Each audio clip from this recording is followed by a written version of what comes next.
Right little love, notes and a posing, then a posing on your front door. Show up in suit and tie, with a protein, with a roses on your front yard. Ang daming paraan, ikaw ang tanging dahilan. Oh, babe, nananahin kita. Saan tayo magpunta?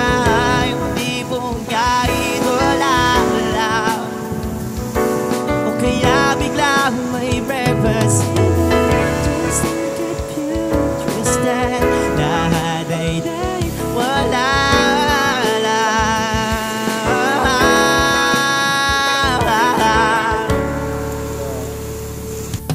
Right little love, notes and a posing, then a posing on your front door. Show up in suit and tie, with a protein. And ito yung tinuturo ko last. Pwede na. Ang daming paraan, ikaw ang tanging dahilan. Oh, babe, nananahin kita. Saan tayo magpunta? Yung tipong kahit wala lang, o kaya biglang may breakfast. Just get twisted. Lahat ay wala lang.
Bali, ito po yung going sa resort. And so almost 50 to 70 meters na lang resort na.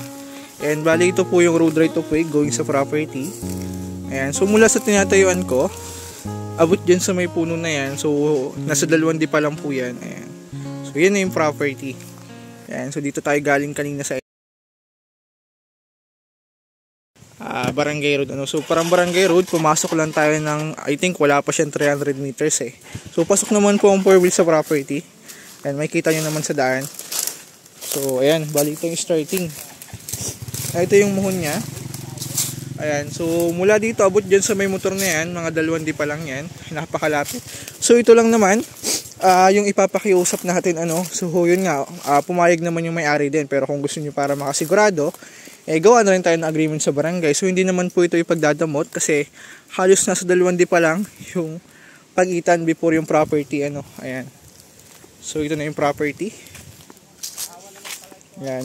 Bali, ito yung nagsisilbing bakod niya. Ayan yung muhon. Ayan. Papantayan dito. So, may bakod naman siyang mahogani kung mapapansin nyo. Ayan. So, may bakod na siyang mahogani. So, doon, malalaki na yung mahogani niya. Itong kabila ng mahogani, so, yan yung kabilang property. Ayan lang yung kalsada. Ayan itong nasa loob ng mahogani yan. So, ito na. Kalilinis nga lang po. So, nung nakaraan, unang punta ko dito, medyo madaw pa to. Pero ngayon, malinis na. So, pinalinis na ng may-ari. Doon, Carabao grass po yung unahan doon. Ito kasi medyo madamo nung nakaraan. And may kita nyo naman yung boundaries. So, ito na yung dagat. Ayan. Ganda yung dagat dito. May nabili silang property sa portion na yan. Ayan. Napakaganda po ng dagat dito. And kung mapapansin nyo, kalma lang po yung alon niya. Kaya hindi siya sa bata. Kasi ko, halos pa letter C po yan. Kumbaga hindi siya open sa dagat. Kaya yung alon dito is banayad lang, hindi ganun kalakas. And napakababaw lang po ng dagat dito. So, I think nasa 150 meters mula sa tinatayuan ko, abot baywang mo lang ang tubig. Kaya, child friendly po ang tubig dito mga ka-farmland. Ayan. So, napakaganda. Ayan. Hindi lang natin matsyempohan na low tide, So, ayan. High tide na naman. Kaya aton. So, ganda ng buhangin dito. White. White na white. Akit tayo sa taas. So, ito po ang dagat dito. Oo, Carabao grass dun sa unahan eh. Ayan.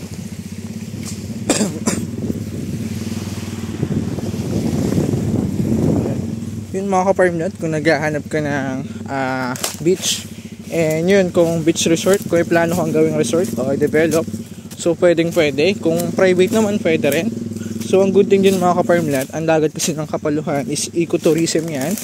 Kaya marami po dito na develop na resort at i-develop pa. Ayan. Ganda lang ganito ng cottage. Pahaba o? Oo, pahaba.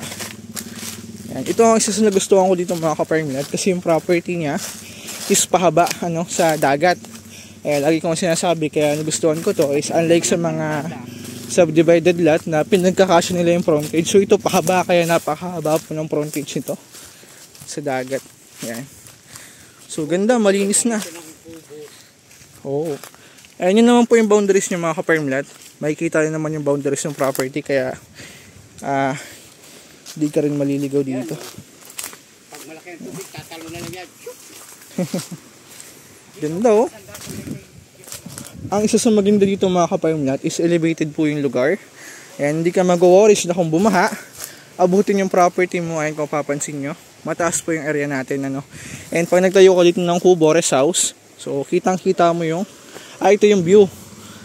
So pwede kang magtayo dito ng infinity pool.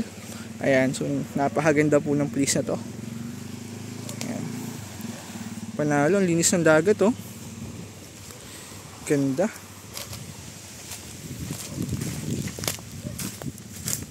Panalo to. Ayan. So ito yung boundaries ng property. Malawak naman to mga ka-farmland. Ayan. So ito yung portion na pwede mo tayuan ng bahay o rest house. Malawak po yan. And yan. Bali ito yung bahay dun sa starting no video natin na vlog 92. Ayan. So puntahan natin. So hindi naman liblib yung lugar kasi ayan, may mga kapitbahay ka na. Pero ang good thing dito, kahit may bahay na, hindi po polluted yung lugar, o hindi madumi yung dagat niya. So malinis po ang dagat dito. Ayan. And hindi po ito liblib. Ayan, kasi napakalapit lang sa community. Meron po diyang elementary, high school, and malapit lang po ito sa barangay hall.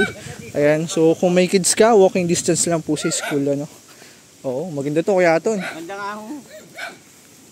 Dagat na oh. Yan. Ganda oh, Carabao grass. Oo. Hanggang saan natin? Ha? Oo. Ganda oh. So, pwede rin dito kung mahilig ka mag-alaga ng manok. Tama-tama kasi Carabao grass po ito. Yan. So dito, ito yung portion na maganda tayuan ng kubo rest house. Puputulin lang natin to itong puno para kitang-kita mo yung view sa dagat. And ito yung tinuturo ko last na pwede natin tayuan ng kubo, hindi lalagyan mo lang ng tulay going dun sa sa rest house o doon sa kubo. Same po nun. Nung senaryo na yon, ayan, yung bato na yan, tinayuan po nila yan ng kubo dati. Pero ngayon, nasira na ano. So, ito nakikita nyo, yan, ginawa po yan tulay. Ayan, going doon sa kubo na kung napakaganda po niyan. Ayan, tambayan. Ayan, so, ito naman yung baba niya. Kung papansin nyo dito, buhangin na po yan mga ka-permlet. Ayan. Ganda. So, yun. Pag nag-low tide naman po, malayo po ang low tide niya. So, mga, I think, nasa 200 meters mula dito. Pag nag-low tide, yung kalawakan ng buhangin niya, yung shoreline, ano, kaya, napakaganda po dito. Kung may ADB ka, pwede ka mag-drive yan. Confirm lahat ako. Kasi, nakakapag-motor po kami dyan, pag low tide, matigas po ang buhangin dito.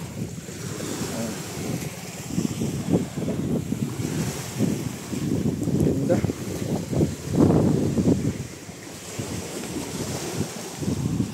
Panalo.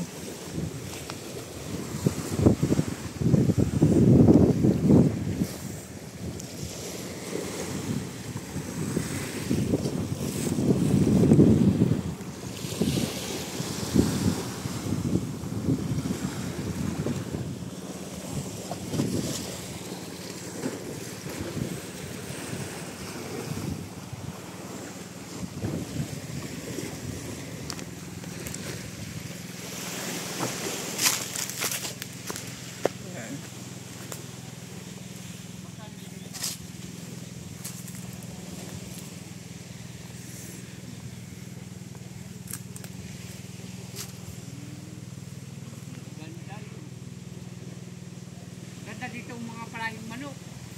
Walang nag-ipada ate. Marami na huli. Ay, si Anthony ata yun. Yung fiber ko, binibinta ko na din Tulit-punan lang. Yung malaki ko na ipa-fiber ko. Naroon pa lang muna sa baba dyan. Oo, nandun nga. Ganda. Ganda nito ayun. Kung nagkataong kasama na yung buyer ngayon, ay wala na. Content Ganda na to. pati. Magaling kasama yun yung buwan. Ngayon pa lang lahat. Ay, ang alam nito na daw nito.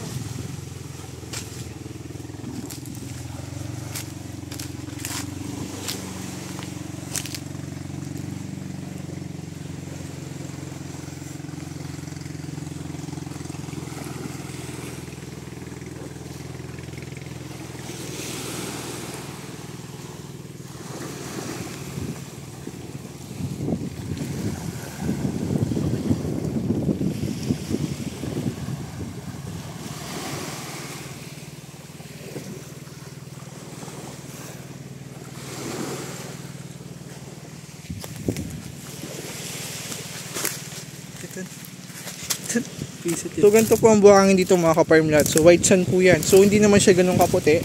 Pero if mainit, yun nga, napakaganda po ng dagat dito. So yung gilid niya medyo batuhan, pero yung gitna niyan is buhangin po. Ayan, pwede nyo i-search yung mga other property dito sa Kapaluan. So makikita nyo yung dagat dyan, low tide, napakaganda po ng dagat yan. Ayan. So ganito yung buhangin niya. Ganda o pino. So ganito po ang buhangin niya sa gitna. Ayan, so nagkataon lang na yung property is yung frontage niya, medyo may bato, pero buhangin po ang gitna niyan. Ayan, napakaganda. Pino. Ganda. Ayan. So ito po ang dagat ng Kapaluan. Ayan, napakahaba din ng frontage ito, almost 70 to 80 meters. Ayan, so mula dito, abot doon sa may bato na yun, yung frontage niya, lampas pa sa tapat ng bato na yun. Kaya napakahaba po ng frontage ito sa dagat. Ayan, so napakalinis din, no? Malinis ang dagat dito. So ito, yan na po yung resort. Yan, yung portion na yan. Dinadayo din. Ano yun yung kabilaan yan, ang may-ari po niyan is mayor ng Calawag, si Mayor Lucito Bisorde. And may property din po dyan si Pumoy, kung kilala nyo, si Marcelito Pumoy. Sumali siya ng Daboy sa US. Ayan. And dito naman mga ka-farmlad, sa kabilang side niya, so may nabili din po diyang property si Vice at si Yengs Constantino. So Barangay Maligaya po yan, Calawag, Quezon. And meron din pong video dito si Yeng na music video na dito po niya kinuha yung background sa dagat ng Barangay Maligaya. May nabili silang property sa portion na yan. Ayan. Napakaganda po ng dagat dito. And kung mapapansin nyo, kalma lang po yung alon niya, kaya hindi siya risabata. Kasi halos pa-letter C po yan. Kumbaga hindi siya open sa dagat. Kaya yung alon dito is banayad lang, hindi ganun kalakas. And napakababaw lang po ng dagat dito. So I think nasa 150 meters mula sa tinatayuan ko, abot baywang mo lang ang tubig. Kaya child friendly po ang tubig dito mga ka-farmland. Ayan. So napakaganda. Ayan. Hindi lang natin matsyempohan na low tide So ayan. High tide na naman. Kaya aton. Ayan. So ganda ng buhangin dito. White. White na white. Akit tayo sa taas. Yun mga ka-farmland, kung naghahanap ka ng beach, and yun kung beach resort, kung may plano kang gawing resort o develop, so pwedeng pwede. Kung private naman pwede rin. So ang good thing din mga ka-farmland, ang dagat kasi ng Kapaluhan is ecotourism yan. Kaya marami po dito na develop na resort at i-develop pa Ayan. Ganda lang ganito ng akati. Pahaba Oo, pahaba. Ayan. Ito ang isa sa nagustuhan ko dito mga ka-farmland kasi yung property niya is pahaba sa dagat. Lagi kong sinasabi kaya nagustuhan ko to is unlike sa mga subdivided lot na pinagkakasya nila yung frontage. So ito pahaba kaya napakahaba po ng frontage nito sa dagat. Ayan. So ganda, malinis na. Oo. Ayan yun naman po yung boundaries niya mga ka-farmland. Makikita rin naman yung boundaries ng property kaya di ka rin maliligaw dito. Pag malaki ang tubig, tatalo na lang yan. Ganda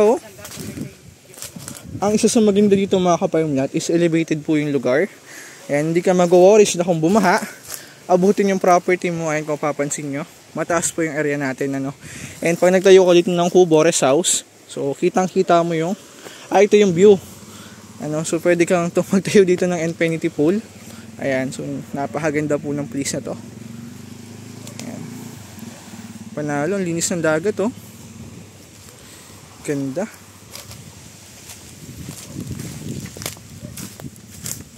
Panalo to. Ayan. So ito yung boundaries ng property. Malawak naman to mga ka-farmland. Ayan. So ito yung portion na pwede mo tayuan ng bahay o rest house. Malawak po yan. And yan, bali ito yung bahay dun sa starting video natin na vlog 92. Ayan. So puntahan natin. So hindi naman liblib yung lugar kasi ayan, may mga kapitbahay ka na. Pero ang good thing dito, kahit may bahay na, hindi po polluted yung lugar o hindi madumi yung dagat niya. So malinis po ang dagat dito. Ayan. And hindi po ito liblib. Ayan, kasi napakalapit lang sa community.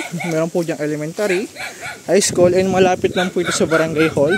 Ayan, so kung may kids ka, walking distance lang po sa school Oo, maganda to kuya Aton. Maganda nga dagat na Ayan. Ganda Carabao grass. Oo. Hanggang sa natin. Ha? Ganda So, pwede rin dito kung mahilig ka mag-alaga ng manok. Tama-tama kasi Carabao grass po ito. Ayan. So dito, ito yung portion na maganda tayuan ng kubo rest house. Puputulin lang natin to itong puno para kitang-kita mo yung view sa dagat. And ito yung tinuturo ko last na pwede natin tayuan ng kubo, hindi lalagyan mo lang ng tulay going dun sa rest house o dun sa kubo. Same po nun. Nung senaryo na yon, ayan yung bato na yan, tinayuan po nila yan ng kubo dati, pero ngayon inasira na So ito nakikita nyo, yan, ginawa po yan tulay. Ayan, going doon sa kubo na napakaganda po niyan. Ayan, tambayan. Ayan, so ito naman yung baba niya. Kung papansin nyo dito, buhangin na po yan mga ka-farmland. Ayan. Ganda. So yun, pag nag-low tide naman po, malayo po ang low tide niya. So mga I think nasa 200 meters mula dito. Pag nag-low tide, yung kalawakan ng buhangin niya, yung shoreline, kaya napakaganda po dito. Kung may ADB ka, pwede ka mag-drive yan mga ka-farmland. Kasi nakakapag-motor po kami dyan pag low tide.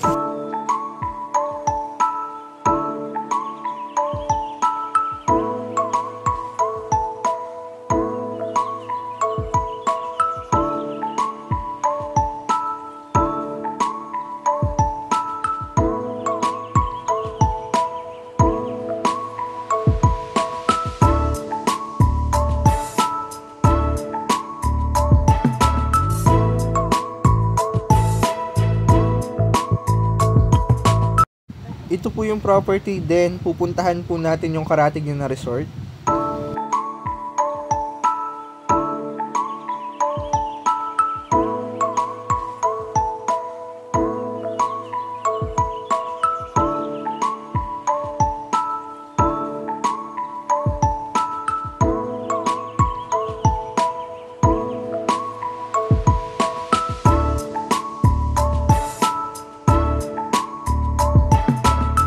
Ito po yung karatig na resort ng property mga ka-farmlet. Ayan. So, operated po ito before lockdown. So, bali nasa likod po yung mga room niya. Ayan. So, sa ngayon, pupuntahan lang po natin yung dagat niya, ano.